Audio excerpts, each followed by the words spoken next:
جب مدینے میں نا حضور نے سب کو انصار اور مہاجرین کو بھائی بھائی بنا دیا تو حضرت علی چپ کر کے کھڑے ہیں. حضور نے فرمایا کیا سوچ رہے ہو؟ کہا حضور مجھے بھی تو کسی کا بھائی بنائے نا.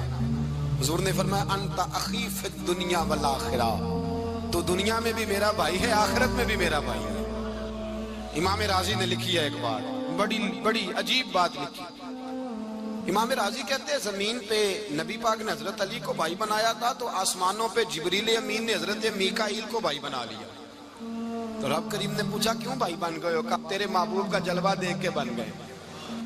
جس رات نبی پاک صلی اللہ علیہ وسلم ہجرت کر کے آئے نا، ایک کو حضور نے ساتھ لے لیا، امیر المومنین حضرت ابو بکر صدیق. ابو بکر دا پہلا نمبر کس کا ہے؟ دوسرا، تیسرا، چوتھا. یہ سبق بچوں کو یاد کرائیں. اب ہمارے لوگ مسئلے بھی قوالوں سے پوچھنے لگ گئے، فتویٰ بھی قوال کا چلتا ہے، اللہ ہی خیر کرے. حضرت ابو بکر صدیق کو حضور نے ساتھ لے لیا ہجرت کی رات، اور مولا علی شیر خدا کو بستر پہ سلایا. رستے میں بھی بڑا خطرہ تھا، پر بستر پہ اس سے زیادہ خطرہ تھا، اس لیے کہ جب چادر میں لپٹا ہوا کوئی شخص ہے تو کسی کو کیا پتا کون ہے. اگر آ کے وہ پردہ نہ ہٹاتے، ایسے ہی قتل کر دیتے تو کیا پرسانے حال ہوتا، کچھ بھی نہ ہوتا.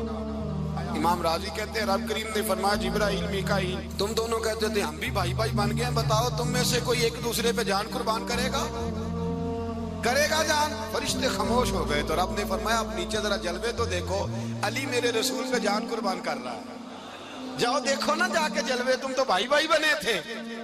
فرشتے عرض کرنے لگے مولا ہماری ڈیوٹی کیا ہے؟ فرمایا اب تمہاری ڈیوٹی یہ ہے کہ تم جاؤ زمین پہ، 2 تلواریں لے لو اور علی کی چارپائی کے اوپر کھڑے ہو جاؤ. اس نے میرے مصطفیٰ پہ جان قربان کی ہے، اس کی جان کی حفاظت کرو. وہاں کھڑے ہو جاؤ. فرشتے بھی کرتے ہیں تعظیم میری، فدا ہو کہ ان پر یہ عزت ملی ہے. حضرت شیر خدا مولا علی ہر میدان میں اول، ہر جنگ میں پہل. السابقون السابقون اولئک المقربون. اللہ فرماتا ہے سبقت لینے والے سبقت لے گئے، آگے گزرنے والے آگے گزر گئے، اور یہی لوگ ہیں جنہیں رب کا قرب نصیب ہوا. حضرت علی نے مکان نہیں بنایا، ساری زندگی مکان نہیں بنایا، کوئی کاروبار نہیں کیا ساری عمر. اب اس پہلو پہ بھی ذرا غور کریں. حضرت علی رضی اللہ تعالیٰ عنہ نے کوئی بینک بیلنس نہیں بنایا. صحابہ کرام علیہم رضوان فرماتے ہیں بڑے بڑے رشتے آئے سیدہ فاطمہ کے لیے، بڑے بڑے امیر کبیر لوگوں. حضور نے فرمایا میں رب کے فیصلے کا انتظار کر رہا ہوں. ایک دن تینوں یار ان لوگوں کا خلوص دیکھے مولا علی کے ساتھ، حضرت ابو بکر، حضرت عمر، حضرت عثمان. حضرت علی ایک یہودی کے باغ میں مزدوری کر رہے تھے تو وہاں گئے اور جا کے کہا علی تو حضور سے سیدہ فاطمہ کا رشتہ کیوں نہیں طلب کرتا؟ تو حضرت علی کہنے لگے بھائیو نہ مکان ہے، نہ گھر ہے، نہ کچھ ہے، رشتہ کیسے مانگ لوں؟ کہا تو جا تو صحیح، ہمیں تو لگتا ہے رسول پاک تیرا انتظار کر رہے ہیں. مولا علی شیر خدا کہتے ہیں میں گیا اور جب میں حضور کی بارگاہ میں گیا تو انہوں نے مجھے یار تھے نا تیار کر کے بھیجا، مجھے لفظ بھی سکھائے کیا کہنے ہیں. لیکن جب میں وہاں پہنچا نا تو میرے اندر طاقت ہی ختم ہو گئی بولنے کی. سلام لے کے تو حضور کے پاس بیٹھ گیا. حضور نے فرمایا علی کیسے آئے ہو؟ تو میں خاموش. پھر پوچھا کیسے آئے ہو؟ میں خاموش. پھر پوچھا کیسے آئے ہو؟ میں خاموش. کہتے دلوں کا حال جاننے والے رسول نے فرمایا علی فاطمہ کے لیے آئے ہو؟ فاطمہ کے لیے آئے ہو؟ تو حضرت علی کہتے ہیں میرا جواب بڑا نرالا ہے. میں نے کہا حضور وہ تینوں میرے پاس باغ میں گئے تھے، وہ تینوں گئے تھے، مجھے انہوں نے بھیجا ہے. کہتے ہیں رسول پاک مسکرا دیے، فرمایا علی انہوں نے نہیں تجھے بھیجا، رب کریم نے فاطمہ کا تیرے ساتھ نکاح کر دیا ہے، تیرے لیے فیصلہ ہو گیا ہے، فاطمہ کا تیرے حق میں فیصلہ ہو گیا. حضرت علی سیدہ فاطمہ کو بیاہ کے لے گئے تو حضرت زید بن حارثہ کے مکان میں کوئی مکان نہیں. وہ بھائی تو دولت دیکھ کے بیٹی کی شادی کرتا ہے، سرمایہ دیکھ کے پھر دعا کراتا ہے، دعا کریں اللہ میرے داماد کو ہدایت دے دے.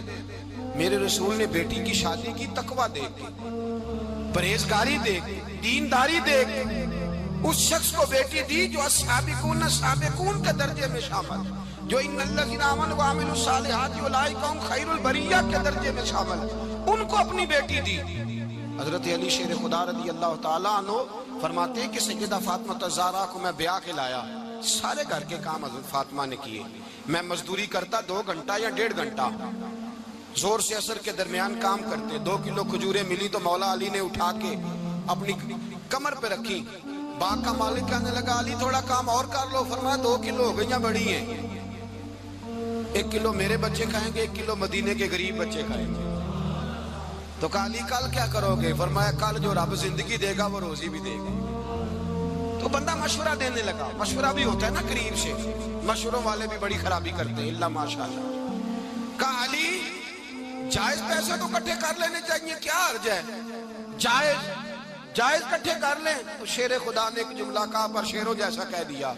حضرت علی فرمانے لگے مال حرام ہو تو عذاب ہوتا ہے, حلال ہو تو حساب ہوتا ہے. لہذا نہ میں عذاب والا کام کرتا ہوں نہ حساب والا کام کرتا ہوں, میں کٹھے ہی نہیں کرتا. نہ بندہ عذاب کے چکر میں پڑے نہ عذاب کے چکر میں پڑے, میں اس رستے جاتا ہی نہیں. مولا کائنات شیر خدا. اور بھائی حضرت سیدنا ابو ہریرہ رضی اللہ تعالیٰ عنہ فرماتے ہیں میں جب اس بات کو یاد کرتا ہوں تو آج بھی رو پڑتا ہوں. کون سی بات؟ فرمانے لگے میں کوفے کے بازار سے گزر رہا تھا تو مولا علی شیر خدا کوفے کے چوک میں کھڑے تھے اور ہاتھ میں زرہ پکڑی ہوئی تھی, وہ والی زرہ جو بدر میں بھی ان کے پاس تھی, وہ والی زرہ جو احد, حنین, خندق اور خیبر میں بھی ان کے پاس تھی. زرہ پکڑی حضرت علی نے اور شیر خدا کہہ رہے ہوں بھائیو میری زرہ خرید لو. میری زرہ, امیر المومنین ہے اس وقت, امیر وقت ہے, بادشاہ ہے, کوفے کے بازار میں, او بھائی میری زرہ خرید لو.